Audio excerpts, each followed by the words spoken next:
Hello students, how are you all? I hope you all are fine and safe at home. Welcome all of you in Hindi class. बच्चों, अब तक का काम आप लोगों ने कंप्लीट कर लिया होगा आई होप। चलिए अब आगे हम शुरू करते हैं। अलंकृत पुस्तक में पेज नंबर 82 अनेकार्थी शब्द। अनेकार्थी शब्द वो होते हैं जो एक से अधिक अर्थ देते हैं, जो शब्द एक से अधिक अर्थ देते हैं।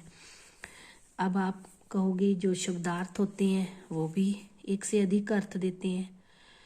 वो एक शब्द के समान अर्थ वाले शब्द होते हैं, उनको बोलते हैं हम पर्यायवाची शब्द या शब्दार्थ। जो करते हो आप समान अर्थ देने वाले, पर्यायवाची या समानार्थी शब्द, समान अर्थ देने वाले।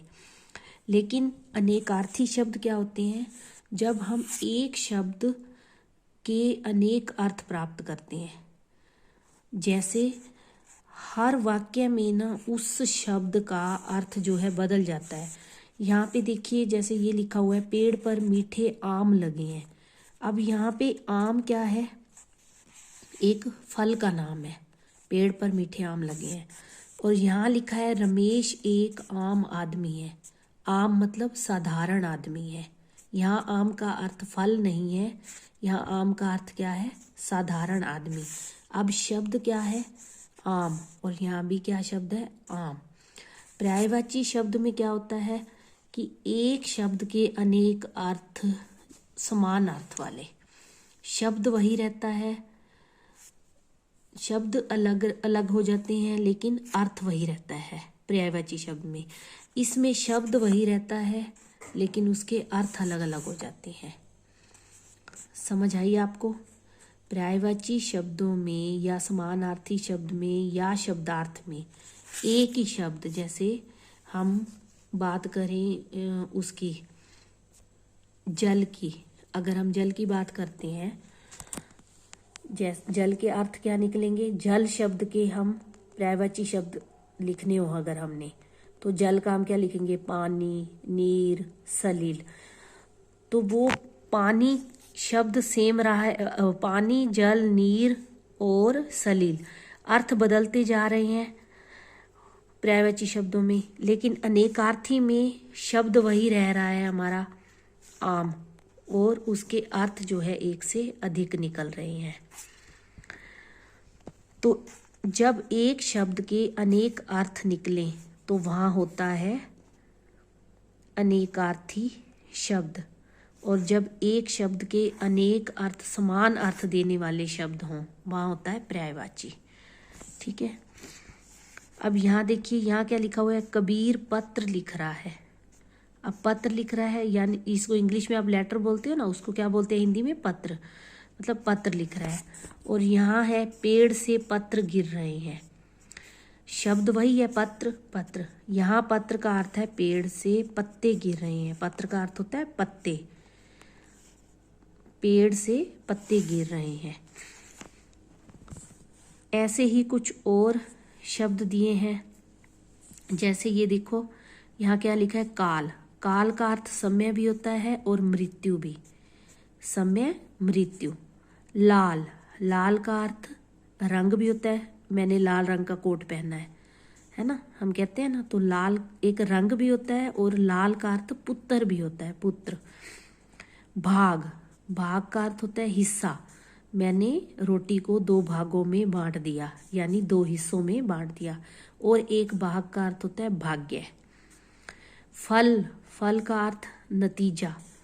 मुझे तुम्हारा यह सब तुम्हारे आशीर्वाद का फल है, यानी तुम्हारे आशीर्वाद का परिणाम है, नतीजा है। और दूसरा फल क्या होता है? खाने की वस्तु, जिसे हम फल खाते हैं ना, वो क्या होता है? फल खाने वाला। तीसरा यहाँ देखिए आगे है कुल। कुल का अर्थ क्या है? वंश, योग। कुल, वंश, यानी वह, हम कहते हैं कि वह उस परिवार से है, यानी उस कुल से है, उस वंश से है। और अगर हम कहें कि मैंने 4 और 4 का कुल कर लिया है, यानी उनका योग कर लिया है। योग जिसको आप इंग्लिश में ऐड बोलते हो ना, हिंदी में क्या बोलते हैं, योग, मतलब उनको जोड़ लिया मैंने। उनका 4 और 4 8 हो गए हैं, मैंने उनको कुल कर लिया, उनका टोटल। तो कुल का अर्थ वंश, योग। अंक, अंक एक तो वो होते हैं जिसको आप इंग्लिश में मार्क्स बोलते हो, कि मुझे परीक्षा में इतने अंक मिले हैं। एक इसका अर्थ गोद भी होता है, अंक का अर्थ गोद। और एक अंक का अर्थ नाटक का भाग भी होता है, नाटक का भाग जिसको हम क्या बोलते हैं, अंक। पक्ष, पक्ष का अर्थ पंख और पक्ष, वह मेरे पक्ष में बोला, यानी वह मेरी ओर से बोला। और पक्ष का अर्थ पंख भी। गुरु, शिक्षक, ये तो आपको पता है, ये गुरु शिक्षक। और एक गुरु, ये देखिए, गुरु का अर्थ बड़ा भी होता है, ऊ की मात्रा, बड़े ऊ की मात्रा लगी हुई है र के पेट में, गुरु। उस गुरु का अर्थ शिक्षक भी होगा और बड़ा, या चालाक, चालाक भी होता है इस गुरु का अर्थ, चालाक। तीर, तीर का अर्थ बाण और किनारा, बाण किनारा। पानी, पानी का अर्थ जल। यहाँ पे हम अगर पर्यायवाची लिखते हैं तो हम क्या लिखते हैं, जल, नीर, सलिल। लेकिन हमने यहाँ अनेकार्थी शब्द लिखना है, तो पानी, जल।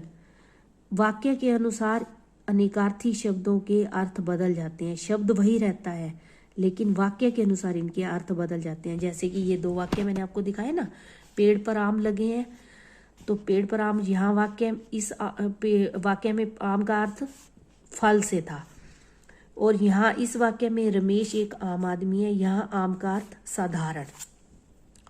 तो वाक्य के अनुसार अर्थ जब बदल जाता है, यानी एक ही शब्द के अनेक अर्थ आ जाते हैं।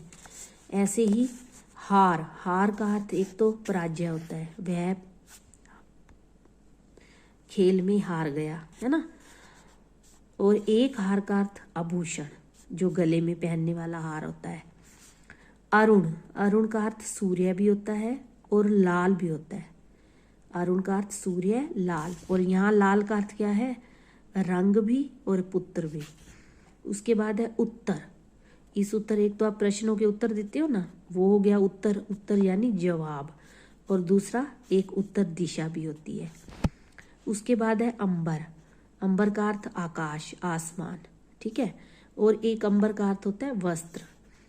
उसके बाद कर, कर का अर्थ हाथ भी होता है, और टैक्स, जो हम टैक्स वगैरह भरते हैं ना, उसको क्या बोलते हैं, कर।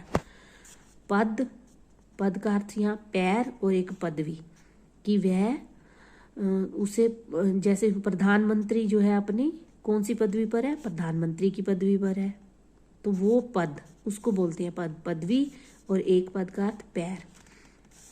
मत, एक तो हम मत जो शब्द का प्रयोग करते हैं, नहीं, मतलब तुम ये काम मत करो, तो वहाँ मत का अर्थ क्या हो गया, नहीं।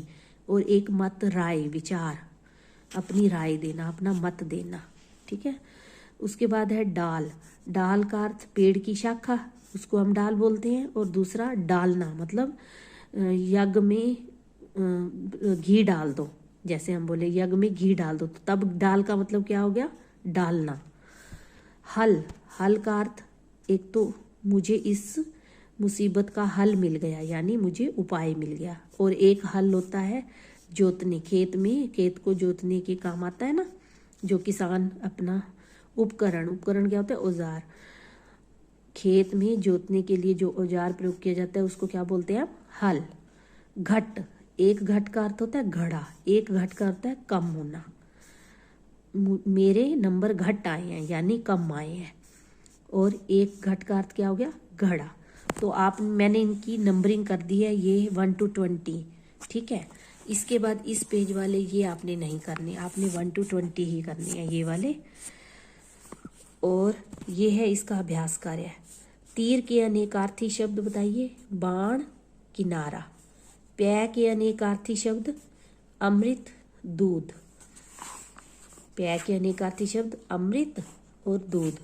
अनेकार्थी शब्द किसे कहते हैं, जो शब्द एक से अधिक अर्थ वाले होते हैं उसे क्या कहते हैं, अनेकार्थी शब्द। दल के अनेकार्थी शब्द बताइए, पत्ता, समूह, दल, वह लड़कों का दल जा रहा है, लड़कों का समूह जा रहा है। और दल का अर्थ पत्ता भी होता है। प्रश्न 2, निम्नलिखित शब्दों के भिन्न अर्थ लिखिए। भिन्न अर्थ यानी अनेकार्थी शब्द लिखने हैं हमने। हार का अर्थ पराजय, आभूषण, ये हम कर चुके हैं पहले भी, पराजय, आभूषण। लाल का अर्थ रंग, पुत्र। पानी का अर्थ जल, इज्जत। दल का अर्थ पत्ता, समूह।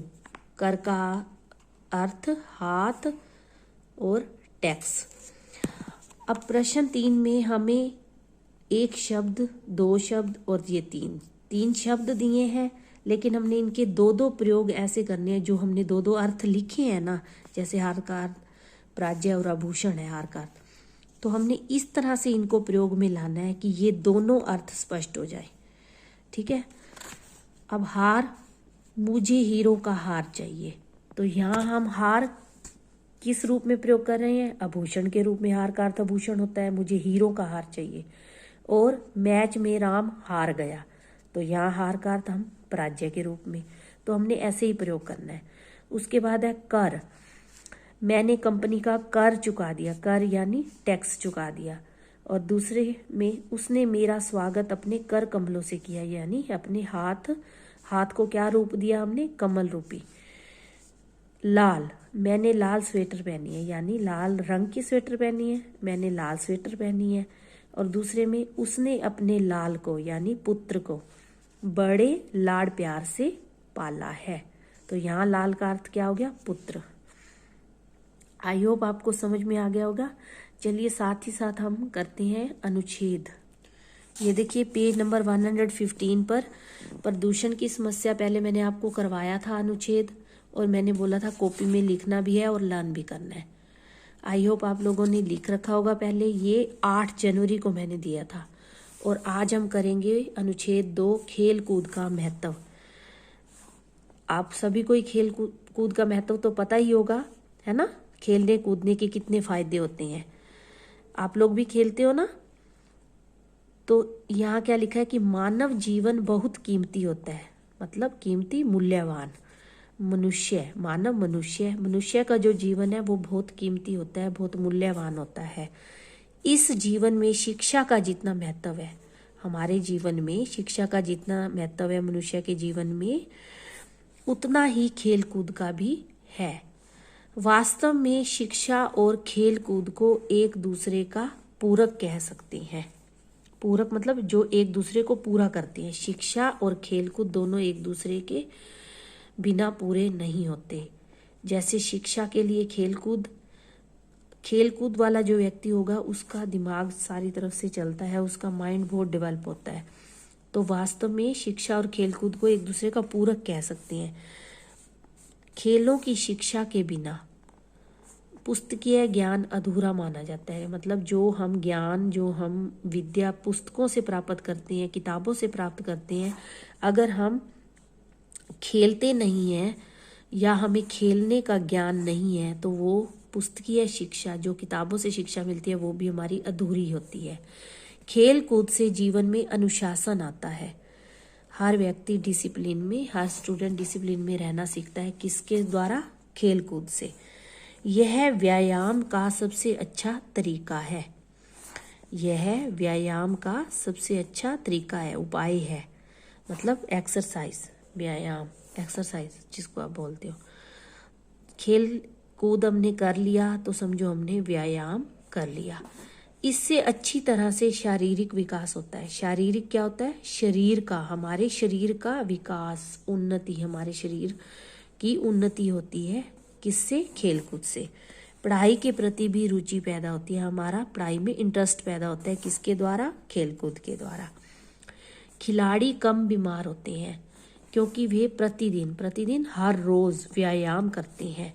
जो खिलाड़ी होते हैं, खेलने कूदने से उनका व्यायाम अपने आप ही हो जाता है, तो वो फिट रहते हैं, इसलिए उनका शरीर पुष्ट रहता है। पुष्ट यानी फिट, मैंने अभी आपको बताया। आजकल बच्चे सिर दर्द और थकावट की शिकायतें ज्यादा करते रहते हैं। व्यायाम करने से इन समस्याओं से छुटकारा मिल जाता है। व्यायाम करने से कौन सी समस्याओं से, मुसीबतों से, मुसीबतों से, सिर दर्द और थकावट की, इनसे हमें मुक्ति मिल जाती है, छुटकारा मिल जाता है। अतः खेल बालक और बालिकाओं, बालक मतलब लड़के और बालिकाओं लड़कियां, के लिए किसी वरदान से कम नहीं है। खेलने से शरीर की गंदगी पसीने के रूप में बाहर निकल जाती है। खेलने से जो हमारे शरीर में गंदगी होती है वो पसीने के रूप में बाहर निकल जाती है। सोचो यदि जीवन में केवल तरह तरह के काम हो और खेल न हो, मतलब अलग अलग प्रकार के काम हो पर खेल न हो, तो कितना अधूरापन लगेगा। खेल कूद के जीवन में अनगिनत लाभ है। अनगिनत मतलब जो गिने भी नहीं जा सकते, अनगिनत जो गिने न जा सके। खेल कूद के जीवन में अनगिनत लाभ है। यही कारण है कि आजकल अच्छे विद्यालयों में पढ़ाई लिखाई के साथ साथ खेल कूद को भी शिक्षा के बराबर महत्व दिया जाता है। मतलब उतनी ही वैल्यू दी जाती है पढ़ाई खेल कूद को जितनी शिक्षा को दी जाती है। आप देखते हो ना, जो बच्चे खेल कूद में आगे होते हैं, नेशनल लेवल पे या डिस्ट्रिक्ट लेवल पे खेलते हैं, उनको शिक्षा में भी जो आपके मार्क्स होते हैं उनको थोड़े से मार्क्स खेलने कूदने के कारण एक्स्ट्रा दिए जाते हैं। तो आप लोग भी आई होप खेलते होगे, है ना। खेल कूद का हमारे जीवन में बहुत ही ज़्यादा महत्व है। तो चलिए बच्चों, ये आपने, मैं इसका PDF भेजूंगी, आपने अपनी नोटबुक में लिखना है। Okay, take care.